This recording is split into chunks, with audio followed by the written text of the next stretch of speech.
అమ్మమ్మ 7th anniversary sale. Win iPhone 17 and 776 crazy gifts. Support చేయండి, dosa batter ఫ్రీగా పొందండి. ఐపీఎల్ 19వ సీజన్ తుది దశకు చేరుకుంది. లీగ్ దశలో అద్భుత ప్రదర్శన చేసిన జట్లు ఇప్పుడు టైటిల్ రేస్లో నిలిచాయి. ఇప్పటికే రాయల్ ఛాలెంజర్స్ బెంగళూరు ఫైనల్కు దూసుకెళ్లింది. ఇప్పుడు రెండో ఫైనలిస్ట్ ఎవరో తేల్చే క్వాలిఫైయర్ 2 మ్యాచ్ కోసం క్రికెట్ ప్రపంచం ఆసక్తిగా ఎదురుచూస్తోంది. నేడు గుజరాత్ టైటాన్స్, రాజస్థాన్ రాయల్స్ జట్లు ఈ కీలక పోరులో అమితుమి తేల్చుకున్నాయి. ఈ మ్యాచ్ విజేత మే 31న జరగబోయే గ్రాండ్ ఫైనల్లో బెంగళూరుతో తడబడనుంది.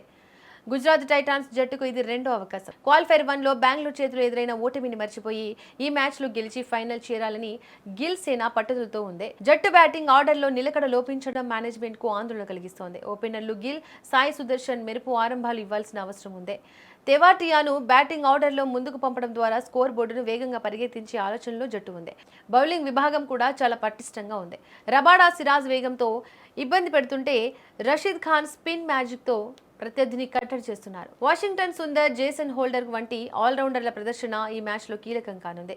ఇక మరోవైపు రాజస్థాన్ రాయల్స్ ఎలిమినేటర్ మ్యాచ్లో సన్ రైజర్స్ హైదరాబాద్ను ఓడించిన ఉత్సాహంలో ఉంది. జట్టు బ్యాటింగ్ మొత్తం వైభవ్ సూర్యవంశీ చుట్టూ తిరుగుతోంది. అతను ఫామ్లో ఉంటే ప్రత్యర్థి బౌలర్లకు చుక్కలే. పవర్ ప్లేలో మ్యాచ్ను ఏకపక్షం చేసే సత్తా అతనికి ఉంది. అయితే వైభవ్ ఒక్కరిపైన ఆధారపడకుండా మిగతా బ్యాటర్లు రాణించాలి. జైస్వాల్, పరాగ్, ఫెరీరా, ఫనాకా తమ బాధ్యతను గుర్తించి ఆడాలి. జురేల్ కీలక సమయంలో జట్టును ఆదుకుంటున్నాడు. బౌలింగ్లో ఆర్చర్, బర్గర్ ఆరంభంలో వికెట్లు తీస్తూ టీంకు బూస్ట్ ఇస్తున్నారు.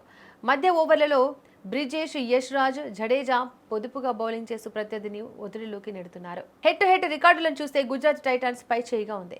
ఇరు జట్లు 10 సార్లు తలబడితే 7 సార్లు గుజరాత్ విజయం సాధించింది. కానీ ఈ సీజన్లో ఇరు జట్లు చెరో మ్యాచ్ గెలిచాయి. అందుకే ఈ మ్యాచ్లో ఫలితం ఊహించడం కష్టం. పిచ్ పై మంచి బౌన్స్ ఉండడం వల్ల బ్యాటర్లకు కలిసొస్తోంది. అదే సమయంలో కొత్త బంతితో పేసర్లకు, మిడిల్ ఓవర్లలో స్పిన్నర్లకు వికెట్లు దక్కే ఛాన్స్ ఉంది.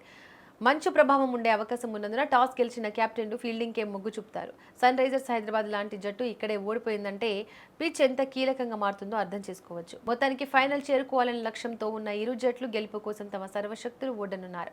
గుజరాత్ బౌలర్లు వైభవ్ను ఎలా నిలువరిస్తారు అనేది ఈ మ్యాచ్ను డిసైడ్ చేస్తోంది. ఇక మరోవైపు రాజస్థాన్ బౌలర్లు గుజరాత్ టాప్ ఆర్డర్ను ఎలా కట్టడి చేస్తారనేది ఆసక్తికరంగా మారింది. క్రికెట్ అభిమానులకు ఈ మ్యాచ్ మంచి వినోదాన్ని అందించడం ఖాయం. పక్కా ప్రణాళికలతో బరిలోకి దిగుతున్న ఇరు జట్ల మధ్య పోరు రసవత్తరంగా సాగనుంది. ఎవరు ఫైనల్ చేరుకుంటారో తెలియాలంటే మరికొన్ని గంటలు వేచి చూడాల్సిందే.